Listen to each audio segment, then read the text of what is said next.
কোনো পরীক্ষণে যতগুলো ফলাফল থাকে সবগুলো ফলাফল একবার করে নিয়ে যে সেট তৈরি হয় তাকে বলা হয় ওই পরীক্ষণের নমুনা ক্ষেত্র। অর্থাৎ কোনো পরীক্ষণের সাথে সংশ্লিষ্ট সকল ফলাফলকে একবার করে নিতে হবে, কোনো একটা ফলাফল বাদ দেওয়া যাবে না, আবার কোনো একটা ফলাফল একাধিকবারও নেওয়া যাবে না। সবগুলো ফলাফল একবার করে নিয়ে যে সেট তৈরি হবে তাকে বলা হবে ওই পরীক্ষার নমুনা ক্ষেত্র। প্রিয় শিক্ষার্থী, আমি গত ক্লাসে সম্ভাবনার সংজ্ঞা, ট্রায়াল বা চেষ্টা, পরীক্ষণ এবং নমুনা ক্ষেত্র এই তিনটা সংজ্ঞা নিয়ে আলোচনা করেছি। কোনো পরীক্ষণে যতগুলো ফলাফল সবগুলো একবার করে নেব। মুদ্রার নিক্ষেপে ফলাফল 2টা, ছক্কার নিক্ষেপে ফলাফল কয়টা? 6টা। ছক্কার ফলাফল 6টা, 1 2 3 4 5 6। এই ছক্কা যদি একবার গড়িয়ে দেওয়া হয় তাহলে 1 2 3 4 5 বা 6-এর যে কোনো একটা ফলাফল আসতে পারে। অর্থাৎ এই পরীক্ষণের সঙ্গে সংশ্লিষ্ট ফলাফল 6টা।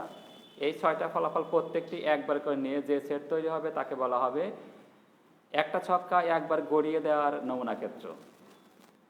নমুনা ক্ষেত্র নিয়ে যেগুলো স্যাম্পল স্পেস, স্যাম্পল স্পেসের এস দ্বারা নমুনা ক্ষেত্র প্রকাশ করা হয়।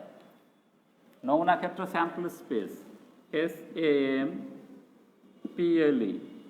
স্পেস SPACE, স্যাম্পল স্পেসের এস দ্বারা নমুনা ক্ষেত্র প্রকাশ করা হয়। তাহলে দেখো, ছক্কায় ফলাফল কয়টা? 6টা। একটা ছক্কায় একবার গড়িয়ে দিলে নমুনা ক্ষেত্র এস ইকাল টু তাহলে কত হবে? নমুনা ক্ষেত্র এস ইকাল টু 1 2 3 4 5 6। অর্থাৎ ওই পরীক্ষণের সংশ্লিষ্ট ফলাফল 6টা, প্রত্যেকটা ফলাফল একবার করে নেওয়া হয়েছে। একবার করে নিয়ে ছক্কা একবার গড়িয়ে দেওয়া নমুনা ক্ষেত্র এস ইকাল টু 1 2 3 4 5 6। নমুনা ক্ষেত্রের মোট নমুনা বিন্দু কয়টা? 6টা। কোনো একটা নমুনা ক্ষেত্রের মধ্যে যতগুলো ফলাফল বা বিন্দু থাকবে তাকে বলা হবে কি? ওই নমুনা ক্ষেত্রের মোট নমুনা বিন্দুর সংখ্যা। নমুনা ক্ষেত্রের মোট নমুনা বিন্দুর সংখ্যাকে n দ্বারা প্রকাশ করা হয়। কি দ্বারা প্রকাশ করা হয়? n দ্বারা। তাহলে দেখো, এই যে নমুনা ক্ষেত্রটা আছে, এই নমুনা ক্ষেত্রের মোট নমুনা বিন্দুর সংখ্যা n ইকাল টু কত? n equal to 6। আর ফলাফল কয়টা আছে? ফলাফল আছে 6টা। এখানে সংশ্লিষ্ট ফলাফলকে কোনোটাকে বাদ দেওয়া হয়নি, আবার কোনোটাকে একাধিকবারও নেওয়া হয়নি। ঠিক আছে শিক্ষার্থীরা? এবার নমুনা বিন্দু। নমুনা ক্ষেত্রের প্রত্যেকটি ফলাফল ও উপাদানকে বলা হয় একটা নমুনা বিন্দু। নমুনা ক্ষেত্রের প্রত্যেকটি ফলাফল, নমুনা ক্ষেত্রের প্রত্যেকটি ফলাফলকে বলা হবে একটি নমুনা বিন্দু। ফলাফল বা উপাদানকে বলা হয় একটি নমুনা বিন্দু। তাহলে দেখো, 1 একটা নমুনা বিন্দু, 2 একটা নমুনা বিন্দু, 3 একটা নমুনা বিন্দু, 4 একটা নমুনা বিন্দু, 5 একটা নমুনা বিন্দু এবং 6 একটা কি হবে? নমুনা বিন্দু। ঠিক আছে শিক্ষার্থীরা? তাহলে নমুনা ক্ষেত্র হলো যে কোনো পরীক্ষণে যতগুলো ফলাফল বিদ্যমান থাকবে সবগুলো ফলাফল একবার করে নিয়ে যে সেট তৈরি হবে তাকে বলা হবে নমুনা ক্ষেত্র। এবং নমুনা ক্ষেত্রের মোট ফলাফলকে বলা হবে ওই নমুনা ক্ষেত্রের মোট নমুনা বিন্দুর সংখ্যা। নমুনা বিন্দুর সংখ্যাকে স্মল লেটার n দ্বারা প্রকাশ করা হয়। আর নমুনা ক্ষেত্রের প্রত্যেকটা উপাদান বা ফলাফলকে বলা হয় এক একটা নমুনা বিন্দু। ঠিক আছে শিক্ষার্থীরা? এবার ঘটনা। ঘটনা হলো কোন একটা নমুনা ক্ষেত্রের প্রত্যেকটি উপাদান বা ফলাফলকে বলা হবে এক একটি ঘটনা।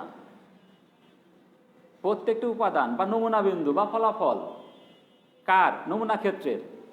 নমুনা ক্ষেত্রের প্রত্যেকটি উপাদান বা ফলাফল বা নমুনা বিন্দুকে বলা হবে এক একটি ঘটনা। এই যে ঘটনা, এই ঘটনাগুলোকে capital letter A B C D দ্বারা প্রকাশ করা হয়। কি দ্বারা প্রকাশ করা হয়? Capital letter A or B or C or D or Z দ্বারা প্রকাশ করা হয়। তাই যদি হয় তাহলে দেখো, ছক্কার নিক্ষেপ পরীক্ষায় জোড় সংখ্যা আসা, ছক্কার নিক্ষেপ পরীক্ষায় জোড় সংখ্যা আসার ঘটনা যদি A হয় তাহলে A ইকুয়াল টু কি হবে? দেখো, A ইকুয়াল টু হবে 2 4 6। কেন? যে ছক্কায় জোড় সংখ্যা কয়টা আছে? 3টে। এই 3টের যে কোনো একটা আসতে পারে। তাহলে এই ঘটনা কি হবে? 2, 4, 6। বি যদি 6 আসার ঘটনা হয়, কি আসার ঘটনা? 6 আসার ঘটনা। বি যদি 6 আসার ঘটনা হয় তাহলে বি ইকুয়াল টু কত হবে? 6। তাহলে 6 বিন্দু নিয়ে বি একটি ঘটনা, আবার 2, 4, 6 এই যে 3টা বিন্দু আছে এই 3টা বিন্দু নিয়ে এ একটি ঘটনা। তাহলে কোনো একটা নমুনা ক্ষেত্রের প্রত্যেকটা ফলাফল বা উপাদান বা নমুনা বিন্দুকে বলা হবে এক একটি ঘটনা। ঘটনাকে আমরা কি করব? Capital letter A B C দ্বারা প্রকাশ করব। ছক্কার নিক্ষেপ পরীক্ষায় জোড় সংখ্যা আসার ঘটনা যদি এ হয় তাহলে এ ইকুয়াল টু কত হবে? 2, 4, 6। প্রিয় শিক্ষার্থী, একটু খেয়াল করে এখানে দেখো, এর মধ্যে বিন্দু আছে কয়টা? এর মধ্যে বিন্দু আছে 3টে।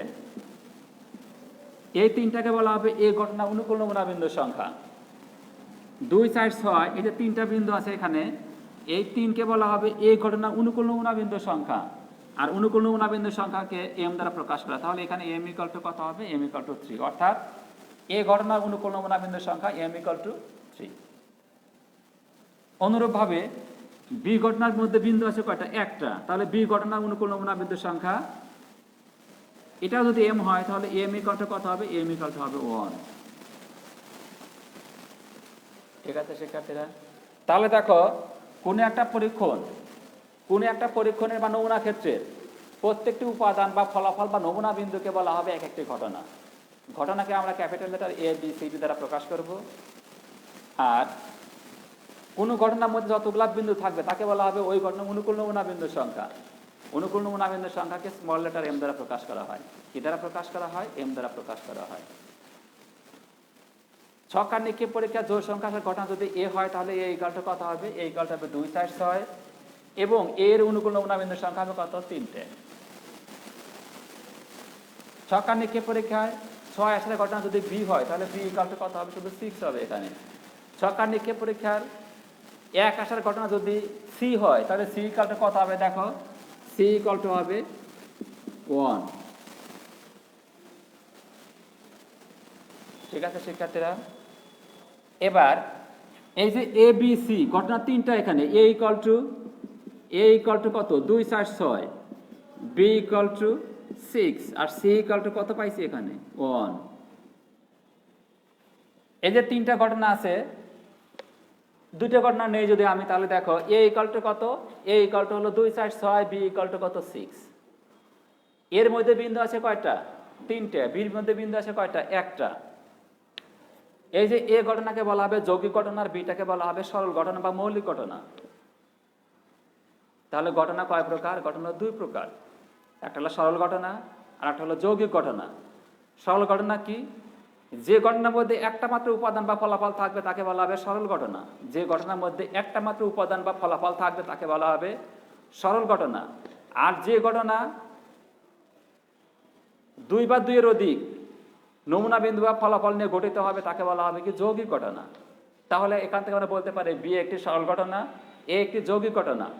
কেন? যে এ ঘটনাটা 3টা ফলাফল বা নমুনা বিন্দু নিয়ে গঠিত হয়েছে, আর বি ঘটনাটি একটা ফলাফল বা নমুনা বিন্দু নিয়ে গঠিত। অতএব বিটা হবে সরল ঘটনা এবং এটা হবে কি? যৌগিক ঘটনা।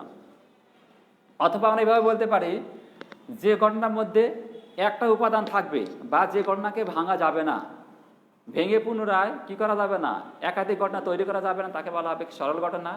আর যে ঘটনার মধ্যে একাধিক ফলাফল বা নমুনা বিন্দু থাকবে তাকে বলা হবে যৌগিক ঘটনা। অথবা যে ঘটনাকে ভেঙে একাধিক ঘটনা তৈরি করা যাবে তাকে বলা হবে যৌগিক ঘটনা। অথবা 2 বা 2 এর অধিক সরল ঘটনার সমন্বয়ে যে ঘটনা তৈরি হবে তাকেই বলা হবে কি? যৌগিক ঘটনা। তাহলে দেখো আমরা কি শিখলাম আজকে? নমুনা ক্ষেত্র, ঘটনা, সরল ঘটনা এবং যৌগিক ঘটনা। ঠিক আছে শিক্ষার্থীরা? আজ আর নয়, আমার আগামী ক্লাস দেখার আমন্ত্রণ জানিয়ে আজকের ক্লাস আমি এখানে শেষ করছি। ধন্যবাদ সবাইকে।